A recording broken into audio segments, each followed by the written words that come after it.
Assalamualaikum warahmatullahi wabarakatuh. Saya Oktavia Musliera.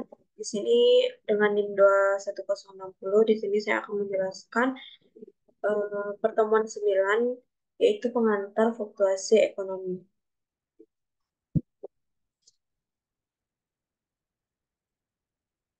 Yang pertama ada siklus bisnis. Fluktuasi jangka pendek dalam output dan kesempatan kerja atau employment disebut siklus bisnis. Pada bab-bab sebelumnya kita mengembangkan teori-teori untuk menjelaskan bagaimana perekonomian bergerak dalam jangka panjang. Sekarang kita akan mencoba memahami bagaimana perekonomian bergerak dalam jangka pendek. GDP dan komponen-komponennya. GDP adalah tempat pertama untuk mulai ketika menganalisis siklus bisnis, karena merupakan ukuran terbesar dari kondisi perekonomian. Biro Penelitian Ekonomi Nasional atau NBER adalah penentu resmi di Amerika Serikat. Apakah perekonomian mengalami resesi? Resesi biasa didefinisikan oleh suatu periode di mana ada dua penurunan berturutan pada GDP real. Dalam resesi, baik konsumsi dan investasi menurun, namun investasi atau perlengkapan bisnis, konstruksi perumahan baru, dan inventaris bahkan lebih riskan terhadap penurunan. Hukum Okun. Dalam resesi, pengangguran meningkat. Hubungan negatif bila satu naik, yang lain turun antara pengangguran dan GDP disebut hukum Okun Law. Dari atur Okun, ekonom yang pertama mempelajarinya secara ringkas didefinisikan sebagai perubahan persentase GDP real sama dengan 3,5% dikurang dua kali perubahan tingkat. Jika tingkat pengangguran tetap sama, GDP real tumbuh sekitar 3,5%. Untuk setiap poin persentase, tingkat pengangguran meningkat. Pertumbuhan GDP real biasanya turun sekitar 2%. Jadi, jika tingkat pengangguran naik dari 5 ke 8%, maka pertumbuhan GDP real akan menjadi perubahan persentase GDP real sama dengan 3,5% dikurang 2 kali 8% dikurang 5% sama dengan min 2,5% dalam kasus ini. GDP akan turun 2,5%, mengidentifikasikan bahwa perekonomian sedang mengalami resesi.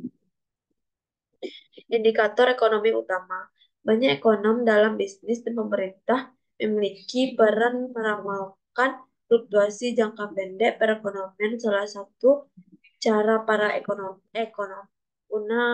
gunakan untuk meramal adalah melihat pada indikator utama atau leading indicators. Tiap bulan, Conference Board, sebuah kelompok riset ekonomi swasta, mengumumkan indeks dari indikator ekonomi utama yang terdiri dari 10 seri data. Indeks indikator utama yang pertama ada hari kerja rata-rata. Yang pertama ada hari kerja rata-rata per minggu pekerja produksi industri manufaktur. Yang kedua, klaim mingguan awal rata-rata untuk asuransi pengangguran. Yang ketiga ada pesanan baru, barang konsumen dan material disesuaikan untuk inflasi. Yang keempat, pesanan baru, barang modal dan pertahanan. Yang kelima, kinerja produsen. Yang keenam, pemberian izin gedung baru. Yang ketujuh, indeks harga saham. Yang kedelapan, jumlah uang beredar atau M2 disesuaikan untuk inflasi. Yang ke-9, penyebaran tingkat bunga, yaitu sebaran hasil antara surat utang berjangka 10 tahun dan surat utang berjangka 3 bulan. Yang ke-10, indeks harapan konsumen. Horizon pada waktu makroekonomi. Teori makroekonomi klasik berlaku pada jangka panjang, tapi tidak ada jangka pendek. Mengapa? Jangka pendek dan panjang berbeda pada pelaku harga. Pada jangka panjang, harga fleksibel dan dapat bereaksi pada perubahan penawaran atau permintaan. Pada jangka pendek, banyak harga yang kaku. Pada tingkat tertentu, karena harga berperilaku beda pada jangka pendek dan panjang. Kebijakan ekonomi memiliki dampak berbeda pada horizon waktu berbeda. Ini merupakan kurva dari model ekonomi memungkinkan memeriksa bagaimana tingkat harga agregat dan jumlah output agregat ditentukan dalam jangka pendek. Ini juga menyediakan suatu cara untuk membedakan bagaimana kinerja perekonomian dalam jangka panjang dan dalam jangka pendek. Permintaan agregat. Permintaan agregat adalah hubungan antara jumlah output diminta dan tingkat harga agregat. Ini menyatakan jumlah barang dan jasa yang orang ingin beli pada tiap tingkat harga tertentu. Ingat teori kuantitas uang atau MV sama dengan PY, di mana M adalah jumlah uang beredar, V adalah perputaran uang, P adalah tingkat harga, I adalah jumlah output. Tidak realistis namun asumsi yang memudahkan, yaitu perputaran uang adalah konstan.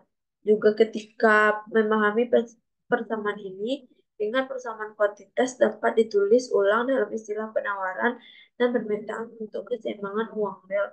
M per P sama dengan M per P, D sama dengan KY.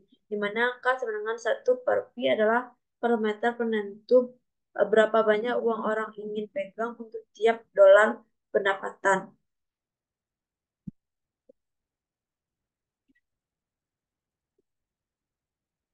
Kurva permintaan agregat.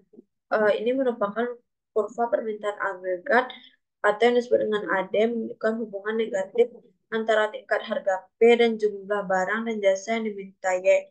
Digambarkan untuk nilai jumlah uang beredar M tertentu. Kurva ini miring ke bawah, yaitu semakin tinggi tingkat harga P, semakin rendah keseimbangan real M per P, dan karenanya semakin rendah jumlah barang dan jasa yang diminta Y, seiring tingkat harga menurun. Bergerak ke bawah sepanjang kurva AD. Tiap perubahan pada M atau pangkat menggeser kurva AD. Ingat permintaan output real bervariasi berbanding terbalik dengan tingkat harga Y sama dengan MV per P. Mengapa kurva permintaan agregat miring ke bawah? Eh, Jika output lebih tinggi, orang terlibat transaksi lebih banyak dan butuh keseimbangan real M per P lebih tinggi.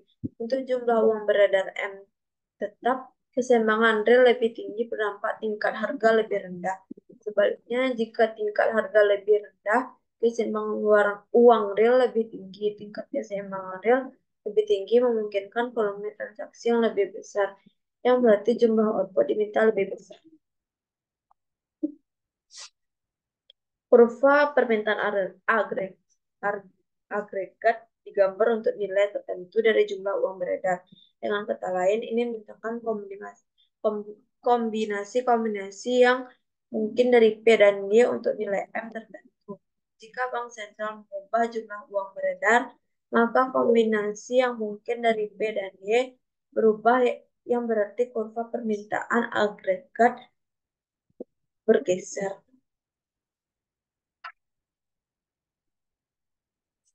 Pergeseran kurva permintaan. Pada kurva ini, penurunan jumlah uang beredar M mengurangi nilai output nominal PY untuk tiap tingkat harga P tertentu. Output Y jadi lebih rendah, jadi penurunan jumlah uang beredar menggeser kurva AD ke dalam dari AD ke AD aksen. Penawaran agregat. Penawaran agregat adalah hubungan antara jumlah barang dan jasa yang ditawarkan dan tingkat harga.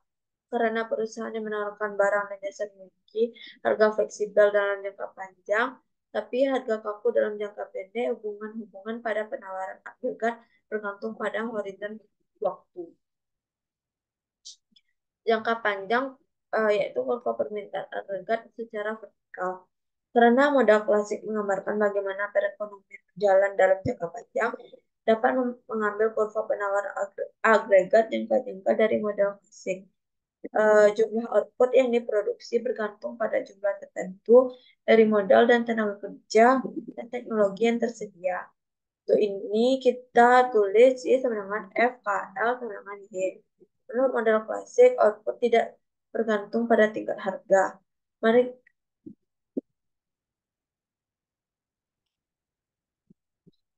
clearing pasar dalam pasar tenaga kerja. Pada kesempatan kerja penuh Dengan upah W per panel, sekarang kita lihat bagaimana pekerja bereaksi ketika ada kenaikan tiba-tiba pada tingkat harga. Pada upah real baru yang lebih rendah ini, pekerja akan mengurangi jam kerja.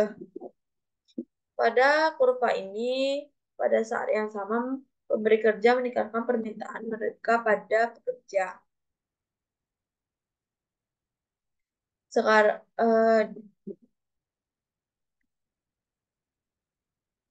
jangka pendek, kurva penawaran agregat horizontal. Ini merupakan kurva agregat horizontal mengasumsikan perubahan tingkat harga tak berdampak lama pada Y karena proses clearing pasar pasar yang jadi modal untuk memeriksa jangka panjang. Perekonomian mulai pada equilibrium jangka panjang di titik A, maka penurunan permintaan agregat mungkin disebabkan penurunan jumlah uang beredar R, menggeser perekonomian dari titik A ke titik B.